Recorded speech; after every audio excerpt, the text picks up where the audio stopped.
A couple of options for your cruise today. Option one, I can stand here and I can give you a bit of a live commentary. I can point out the sights and I can pass on some local knowledge to you guys. Word of warning with that though, we're not actually tour guides on these boats, okay? We are members of the crew, so myself and the captain behind me, our job is to get you there safely. That is our job. The other option you have, we do have a company provided audio guide. I can go into the wheelhouse, I can hit play on my machine in there, the machine can talk to you, and I can have a cup of tea instead. Think wisely. Hands up, who would like a bit of a live commentary this afternoon? Oh dear. Anyone for the machine? Just me. It's no problem. As I said though, we're not tour guides, alright? So if I get anything wrong, please keep it to yourself, alright? It's very embarrassing. And I know English isn't everyone's first language, so I'll try and speak nice and slow. Now, what we're doing, we're sort of turning in the river here. You may have noticed on your left-hand side is the Tower of London there. Now, it's a good building to start with, the Tower of London, because that's actually my favourite landmark on the river. And that is because there's a lot of history in this building. The centre part with the 4 turrets is the White Tower, built in the time of William the Conqueror in the 1070s. There is nearly 1,000 years of history in that building on your left-hand side. It's had a lot of functions over its lifetime. It's been a fortress, a royal palace, a zoo, believe it or not. But most famously, that building has been a place of imprisonment, torture and execution. Now what we're going to do in a moment, we're going to turn the boat in the river and we'll head upstream. But we're getting you nice and close to Tower Bridge. Right, so you're going to get some really good photo opportunities of the bridge straight ahead of you. What we'll do in a moment though, we're going to turn the boat in the river. Now when we're side on to the river, there is a very good chance we're going to roll quite a bit, okay? So safety announcements, just be really careful if you're standing up. Once you've taken your photo, just take a seat for us, alright? Because also someone behind you might also be trying to take a photo as well. Now that sound signal the captain just did, that is to indicate to other river users that we're about to turn the boat. Well, I'll tell you a bit about the bridge. It's unique. It is a twin steel suspension and bascule bridge. The bascules are the centre parts of the bridge, which rise to allow taller ships into the city of London. Now there is due to be a lift this evening, I know that for a fact, around 8 o'clock. So if you're in the area, it will rise tonight. There's a ship called the Waverley that's going to be coming up into the city. It's a beautiful ship, so if you are in the area around 8 o'clock, it'll be worth seeing. Now if you're taking a photo, the money shot is to get a red London bus bang in the middle. Oh, look at this. There we go. Timing, eh? Also, it's even better if you get a bit of London's famous traffic in there, so there you go. The towers on the bridge, they were actually built in 1894. The bridge looks a lot older than it actually is. But they were built in the Gothic style to be in keeping with the Tower of London, okay, which is now on your right-hand side. Now, if you took down all the stonework and masonry on that bridge, it would remain standing. It is purely there for aesthetics.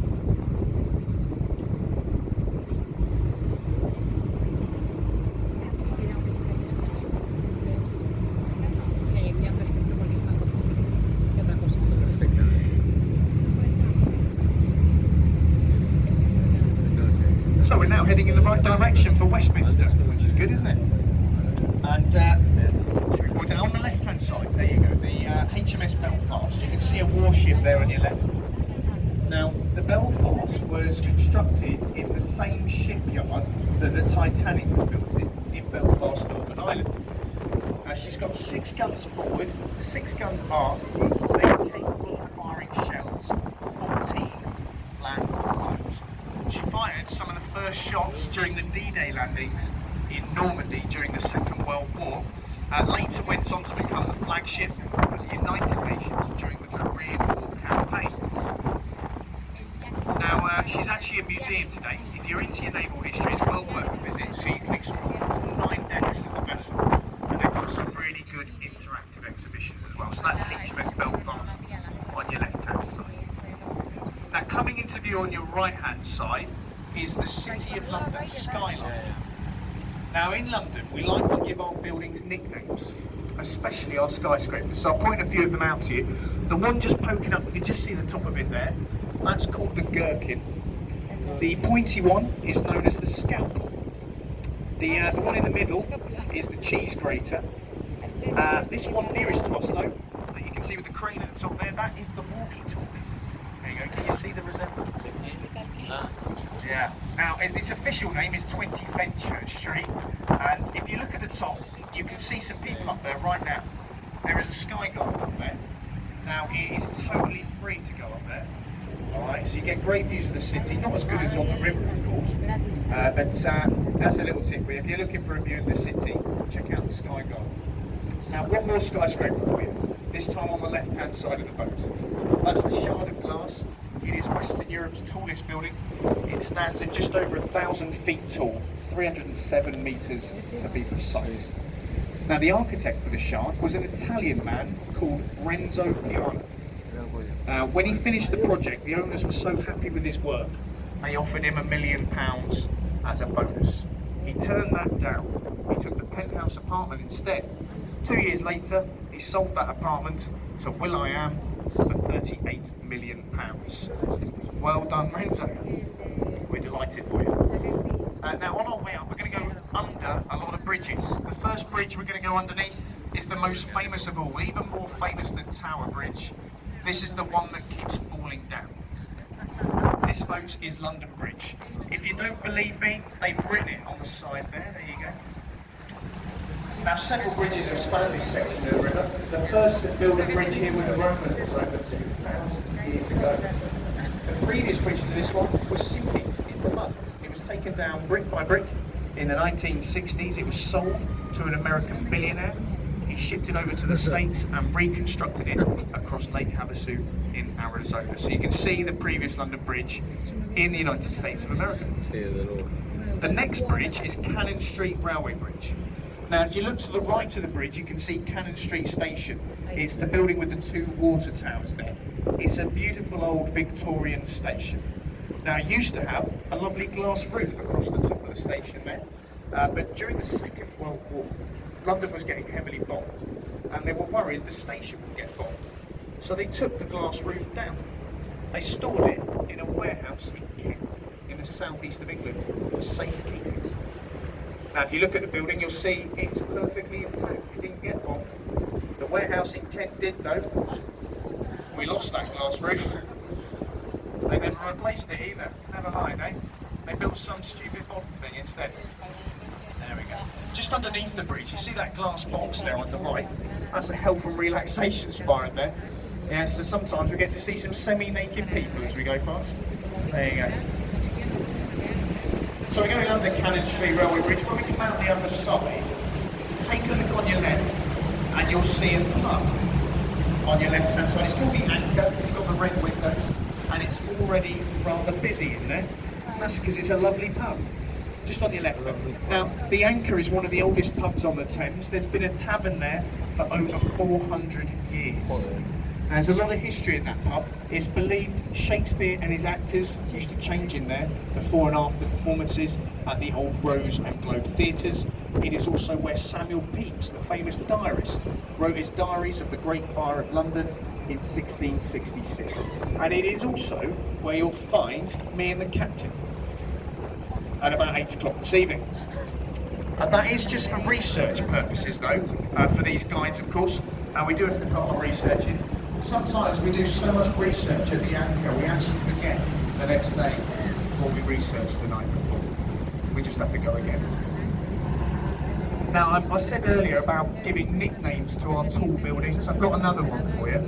Ahead of the boat, on the left-hand side, you'll see a tall building there with a lovely curve to it. Now, its official name is Number 1 Blackfriars, but it has two nicknames. One is the Boomerang, and the other is the Kim Kardashian building. Yeah. Sorry about that. Don't ask me who came up with that one, but it was the captain. Now, have we got any Shakespeare fans on board? No one. You want a cultured lot, eh? On your left-hand side, I'm going to point it out anyway, is a white round building with a thatched roof. That's a replica to Shakespeare's Globe Theatre on your left. And if you went to see a Shakespearean performance at the Globe, it would be done in the traditional style. So there'd be no light or sound effects, just as it would have been in the time of Shakespeare. Now the next bridge is the Millennium Footbridge. And this also has a nickname. Its nickname is the Wibbly Wobbly Bridge. And that's because it was opened by Queen Elizabeth II in June 2000. And it was shut 3 hours later by the Metropolitan Police. Because as people walked across this bridge, it cost £5 million to renovate. Only been open 3 hours. But what you'll see, if you look to your right, you'll see the bridge was built perfectly in line with St Paul's Cathedral on the right-hand side. Now, St Paul's Cathedral, St Christopher Wren's masterpiece, the cathedral stands at 365 feet tall. Opened to the public in 1709 and took 35 years to construct. The dome is the second largest unsupported dome in Europe, the largest being at the Vatican. Now, we like to give advice on this boat. Alright, if you want to go and visit St Paul's Cathedral, it is well worth a visit. Beautiful building. It's about £20 per person to get in. But if you go on a Sunday, you can get in for free. It's a church, they do a church service, so you can get in. The only thing is, there will be someone going around with a collection bucket. And they do quite like the silent donation of a £5, £10 or £20 note to not disturb the congregation. But there's a good tip here. If you want to go to St Paul's, go on a Sunday. It's an amazing building. Now there are two bridges ahead of us. These are the Blackfriars bridges. The first is the railway bridge, and it is in fact a train station. Blackfriars station spans the width of the river. Now some of you might recognise this bridge. It was used in a Mission Impossible film. Tom Cruise did a stunt where he ran across the roof here of this bridge. He then jumped onto the grey buildings on your right-hand side and broke his ankle. They had to stop filming for 3 months after that, so well done, Tom. But the roof itself is actually made of solar panels, and that powers 50% of the train station above us. These red pillars you see inside the boat from the very first railway bridge to span the tidal Thames. That was designed by Isabel Brunel, and the pillars have to stay there. They are integral to the structure of the remaining 2 bridges. Now those bridges actually mark about the halfway point of our trip to Westminster. How are we all doing? Are we all okay? Yeah, it gets better for me. On your right hand side, you'll see a construction site in the river. A few cranes, a few barges, and about 5 people working. This is the Thames Tideway project on your right. They're building London's new super sewer here to replace the old Victorian sewage system, which has become very outdated. It's costing in the region of £5 billion, this project. There's a number of these sites up and down the river. You'll see another one when we get to Westminster. It is one of the biggest construction projects in Europe today, and it is much needed, of course. Now, the river itself is very tidal. Between high and low water, we can see a rise and fall in the water level of around 7 metres.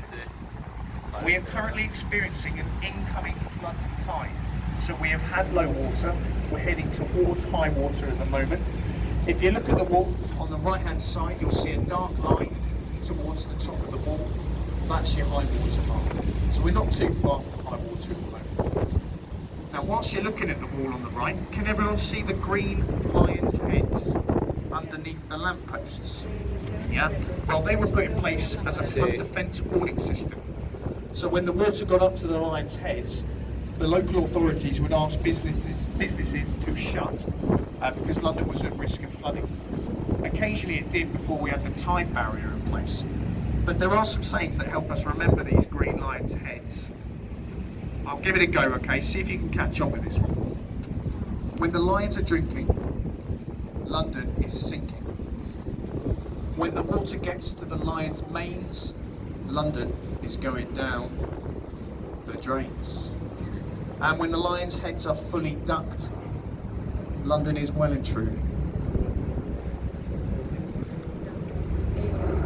flooded, actually. It's flooded. They could have come up with something that rhymed, couldn't they? Never mind. A couple of boats to point out to you on the right-hand side. The HQS Wellington here is a former New Zealand naval vessel. It's actually part of a club today, the Honourable Company of Master Mariners.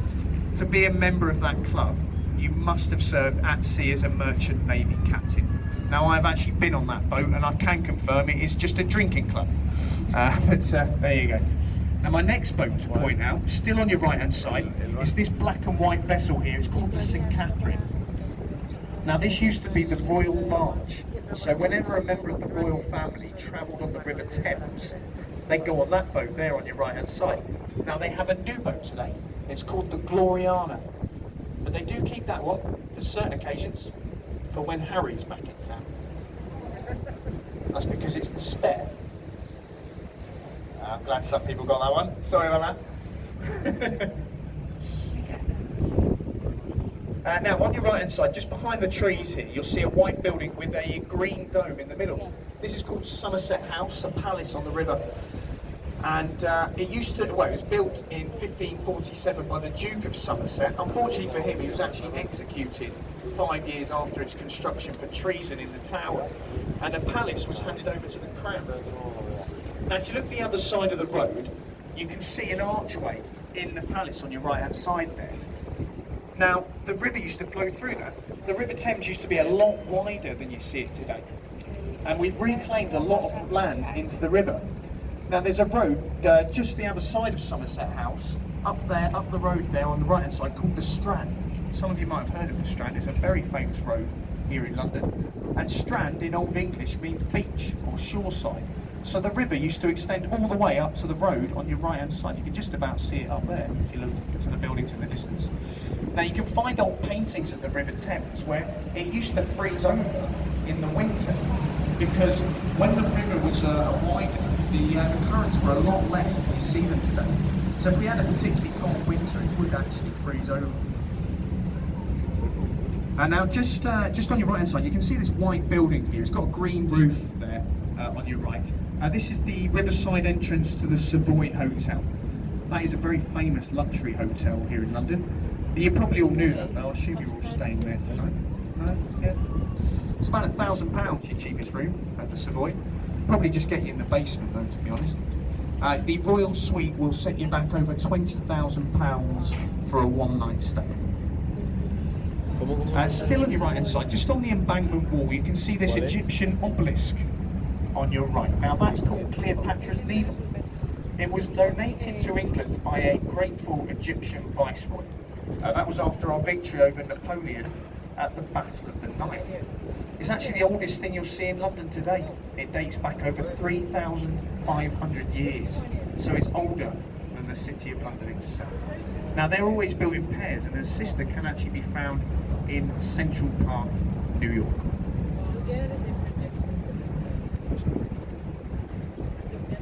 Now, the next bridge is Charing Cross Railway Bridge. It is flanked by the Golden Jubilee walkways. X marks the spot at Charing Cross. If you drove into London and saw signs to central London, it is to this spot here. So it's as central as you get.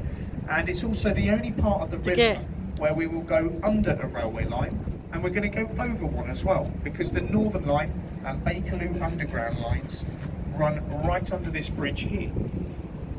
Now, there's quite a few of you on the top deck, okay, and I'm going to need some participation from you here. What we're going to do is we're going to make some noise, and we're going to wave at the people on this bridge.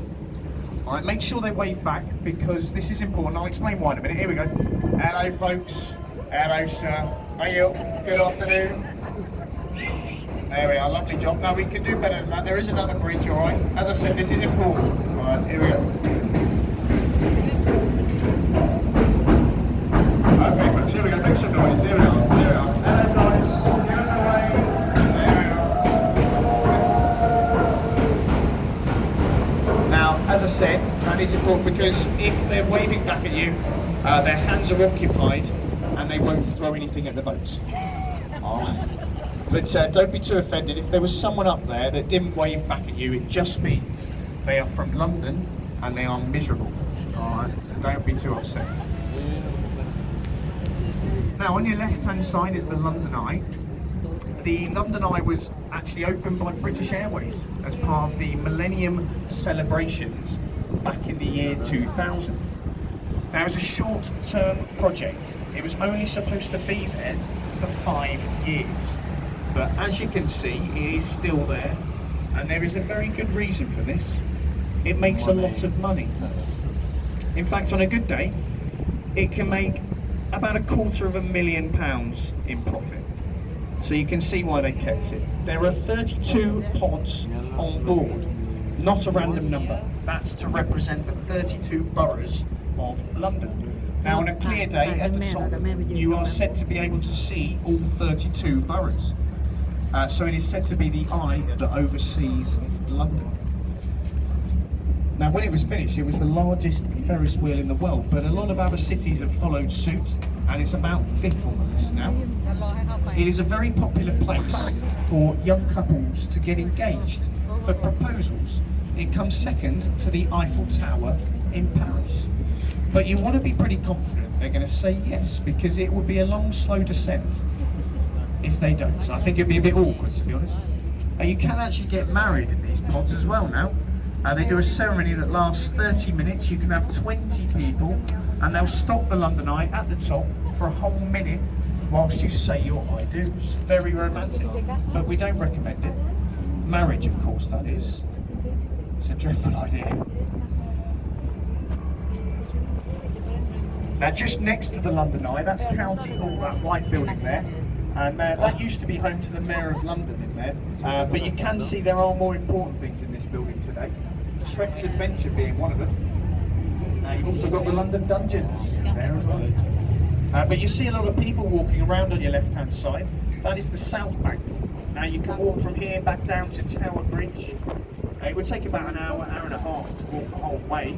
But there's lots to see and do on the South Bank. I always recommend a walk on the South Bank whilst you're here in London. It's got a great atmosphere. Now, what we're going to do in a moment is we're going to turn around in the river, all right, and you're going to get a great view of the Palace of Westminster, which is ahead on the right-hand side at the moment.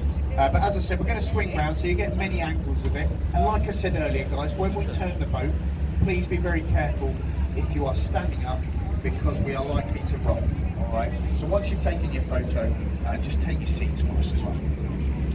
Now, the Palace of Westminster, it is the second palace to stand on this site. This one's been here for around 170 years and took 50 years to construct. And if you go and have a look around the building, you'll see why it took so long. It's very intricate in its design. Written around the whole building is the Lord's Prayer, written in Latin. Now, it's more commonly known as the Houses of Parliament in the UK. Inside, you have the House of Lords, the House of Commons, and it is where our wonderful politicians work. Yeah, no sarcasm. Now, hands up, folks, this is not a trick question. Can anyone see Big Ben? You're a smart lot, aren't you? Now, Big Ben is the name of the 13.5-ton bell inside the tower that chimes on the hour every hour. So we just missed it. You'll have to come back in an hour. And the bell is also slightly cracked, actually, just like the politicians that work in the building. The tower itself is officially known as the Elizabeth Tower, named after Queen Elizabeth II. Now, at the moment, you can hear the bells at Westminster Abbey, just in the distance there. You can see it in that gap in between the buildings and the Elizabeth Tower. Now, Westminster Abbey was where King Charles III's coronation took place several months back now. But that's a ceremony that dates back nearly 1,000 years, and he was the 40th monarch to be crowned there. Now then, folks, this is our stop here, Westminster Pier, so we're going to make our way in. Bit of a safety announcement. Once you've taken your photos, just take your seats for us, guys. Now, sometimes there's a bit of a bump when we touch the pier. All right, we've got quite a few on here, so just stay where you are. When we're tied up alongside, you'll be all right to head on down. Just check around, make sure you've got all your belongings as well. Please do not leave anything behind this will ruin your day. And if you've brought them, please take your children as well, because we do not want them. All right. Don't just take your favourite as well. Take them all. ถือให้แม่ไปยืนที่บิ๊กเบน Now, just a final word, as I said เราก็ถ่าย at ตร the งนี้ start about the commentary. We're not tour guides on these boats. We are members of the crew. We do these commentaries voluntarily to try and improve your experience of the journey.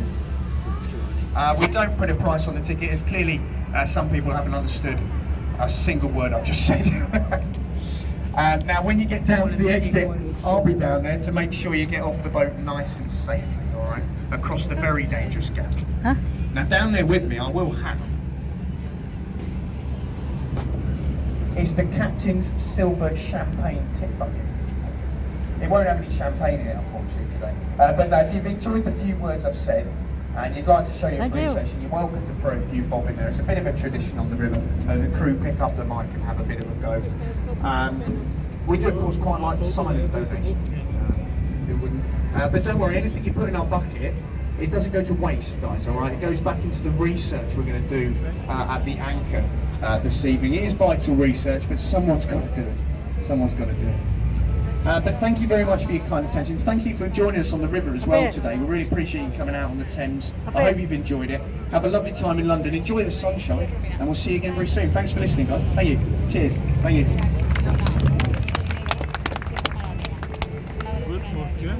Sige.